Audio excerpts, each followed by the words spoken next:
Seria O Brutalista um filme sionista? Pelo menos pensando no que o sionismo tem significado atualmente, estaria essa obra do diretor Brady Corbet, que não é um cara judeu, defendendo uma agenda nitidamente atrelada às ações do governo Netanyahu na Palestina?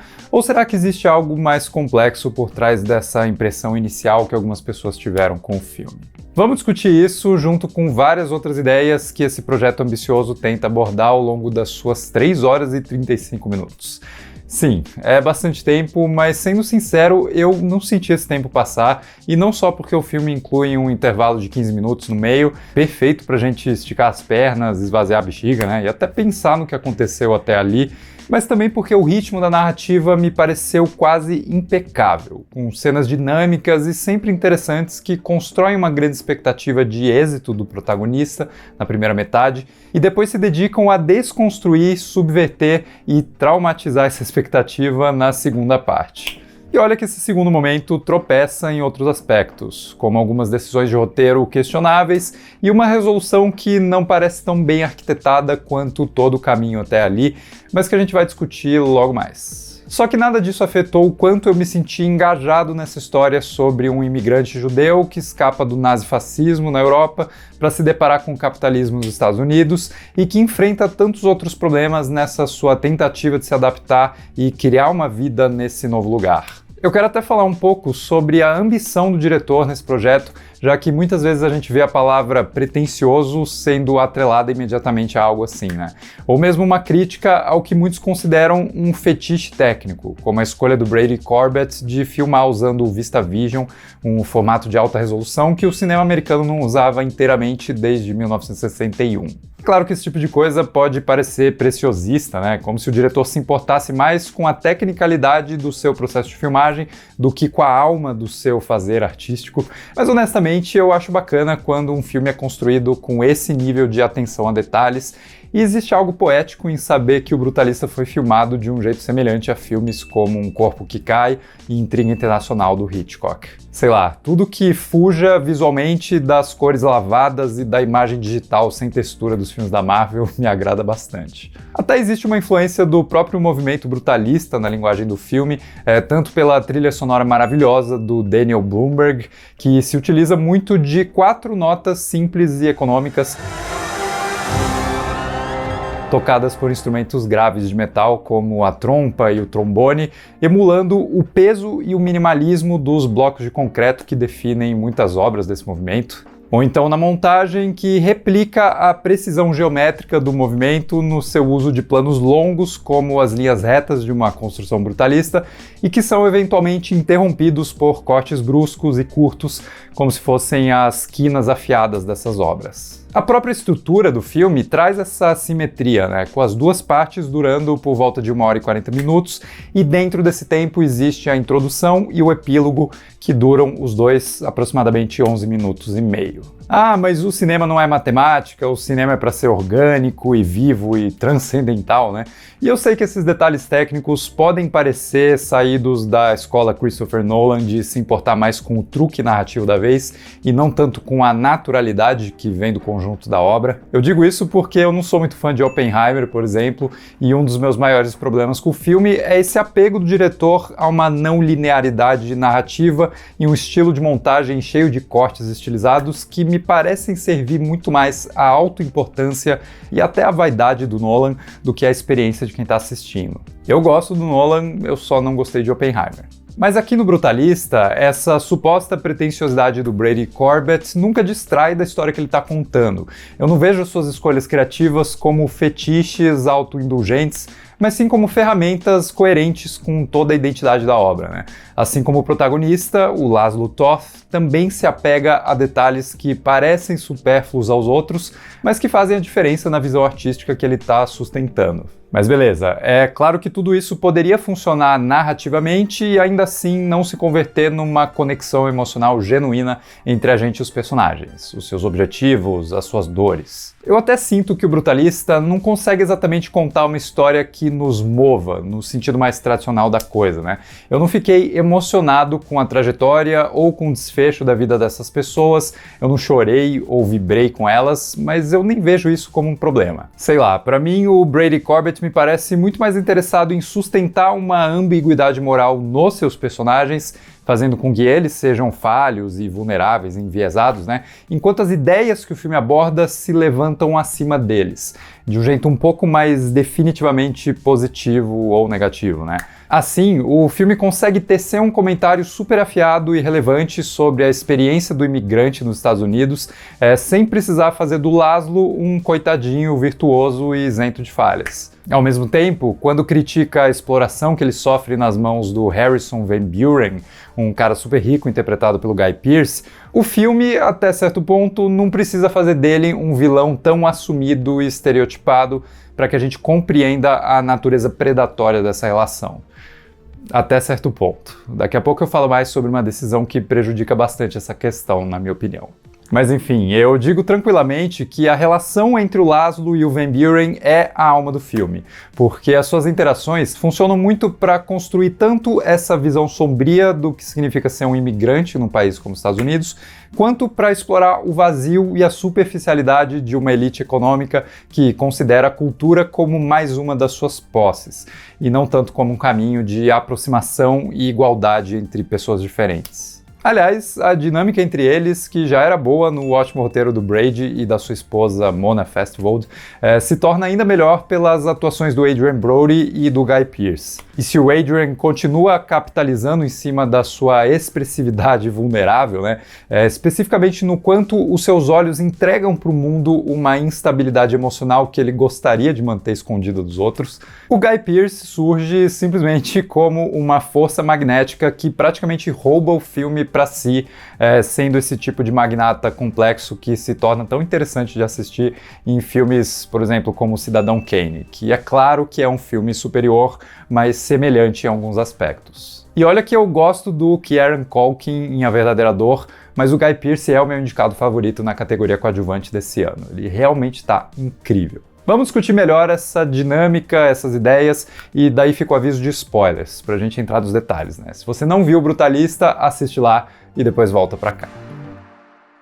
Eu acho que o início do filme sintetiza perfeitamente essa discussão sobre a experiência do imigrante e a promessa do sonho americano, naquela sequência onde o Laszlo vai atravessando um lugar confuso, escuro e apertado para finalmente abrir as portas desse porão e se deparar com um céu enorme e iluminado, numa analogia bem direta com o nascimento, ou renascimento nesse caso. E daí o que entra em quadro é um símbolo quase perfeito do que ele imagina ter conquistado nesse momento, a Estátua da Liberdade, só que ela surge de ponta cabeça, né? Num ótimo prenúncio de que esse sonho vai ser completamente revirado e distorcido ao longo da história. A própria narração em off da esposa do Laszlo, a Erzsébet, complementa esse alerta citando Goethe e dizendo que ninguém é mais escravo do que aquele que se julga livre sem o ser. E não demora para que esse protagonista seja confrontado justamente com essa ausência de liberdade que aparece não de forma direta e explícita, mas principalmente em como a sua natureza imigrante é constantemente salientada, ridicularizada ou rejeitada pelos americanos tradicionais do país. É o caso da esposa do primo do Laszlo, dizendo que um médico pode consertar o nariz machucado e, obviamente, proeminente do Adrien Brody, como se ela quisesse apagar os traços da sua identidade, né? Ou então a forma descarada como o Van Buren rejeita a reforma da sua biblioteca, que o Laszlo projetou, para depois querer trabalhar com ele só porque ele descobriu o quão renomadas eram as suas obras na Europa. E nesse sentido, quando esse cara ricaço convida o Laszlo para um jantar com seus amigos poderosos, o que ele está fazendo mais é exibindo esse arquiteto como se ele fosse um tesouro que ele conquistou para si e não tanto convidando esse homem a participar da sua mesa, né, a dividir a sua comida. Aliás, nesse momento, vários convidados ouvem os relatos de sofrimento do Laszlo no campo de concentração de Buchenwald, com uma postura totalmente bizarra e artificial, incapazes de realmente empatizar com essa vítima do regime alemão. E não é por acaso que nessa cena a música tocando no fundo seja justamente do compositor Wagner, que é um pilar da estética nazista, né? Já que todos ali parecem tratar o Laszlo como uma atração exótica para uma noite trivial e não consideram ele um ser humano semelhante a eles. E o filme continua revelando esse olhar de desdém pelo imigrante estrangeiro, né? Quando a família Van Buren tira sarro do sotaque pesado do Laszlo e da sua família, comparando ele a um engraxate, né? Ou então quando eles tentam simplificar o nome das mulheres, Erzsébet e Zsófia, querendo chamar elas de Elizabeth e Sofia. Talvez seja por tudo isso que o Laszlo se apega tanto à sua grande obra, a construção de um centro de convivência, de cultura e de adoração na cidade de Doylestown. É quase como se ele, sempre tão silenciado pelos americanos que se recusam a aceitar sua identidade pessoal, tivesse que recorrer a um enorme e distinto monumento de pedra para se fazer presente nesse país. Essa igreja episcopal que ele trabalha tanto para construir parece ser a sua grande proclamação de chegada, o seu cartão de visitas inquebrável e impossível de se ignorar. Mas dito isso, eu admiro bastante a forma como o roteiro, a direção e a atuação do Adrian conseguem transitar pelas várias motivações diferentes do Laszlo, sem nunca estacionar numa única resposta que simplifique o seu ímpeto criativo, né? Ele faz o que ele faz porque ele realmente ama a arquitetura, ele faz para exorcizar o seu trauma no campo de concentração, ou então para vincular a sua própria fragilidade humana a algo tão sólido e duradouro quanto um edifício maciço de mármore. Ou será que ele faz isso para alimentar o seu ego, para consolidar aquilo que pessoas como Van Buren tanto invejam, né? Que é um talento de verdade por trás de toda essa fachada cultural elitista que eles costumam ostentar? Eu gosto muito que o Brutalista abre essas portas interpretativas e não exatamente se posiciona sobre só uma delas.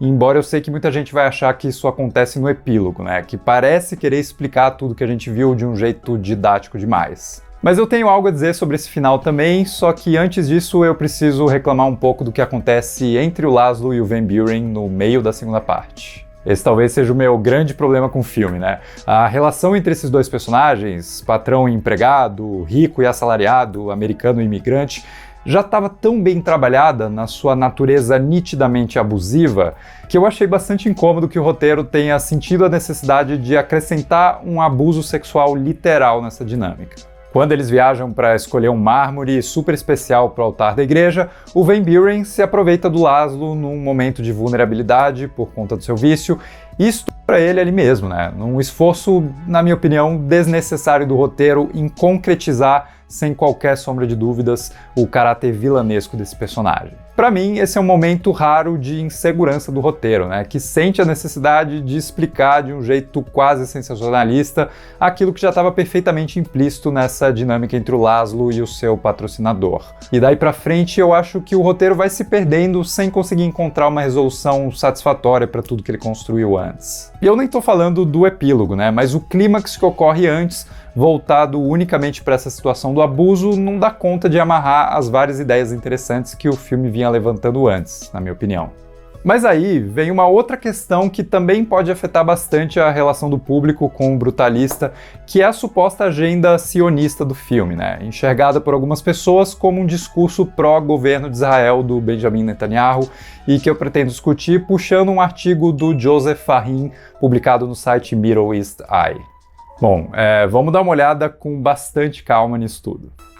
Lá no meio da segunda parte, depois que a família do Laszlo passou vários anos sendo tratada de forma desigual nesse país, que eles gostariam tanto que fosse o seu lar, a sobrinha Zsófia decide voltar para Israel, argumentando que é o dever de todo judeu retornar para sua terra original. Eventualmente, depois de ser abusado e de quase provocar uma overdose de heroína na esposa, o próprio Laszlo se muda para Israel, como fica claro no epílogo explicativo, e com isso, o filme parece abraçar o Estado de Israel como a solução definitiva para curar o sofrimento do protagonista. No seu artigo, o Joseph argumenta que essa migração de arquitetos judeus brutalistas para Israel depois do Holocausto é simplesmente um fato histórico, né? E que o Brady não estaria usando esse evento como uma sinalização de apoio às ações contemporâneas do Netanyahu na faixa de Gaza, mas sim como um mero recurso de roteiro, né? Um jeito de concluir a história do Laszlo, permitindo que ele saia da América, já que para ele esse sonho americano tinha sido tão prejudicial.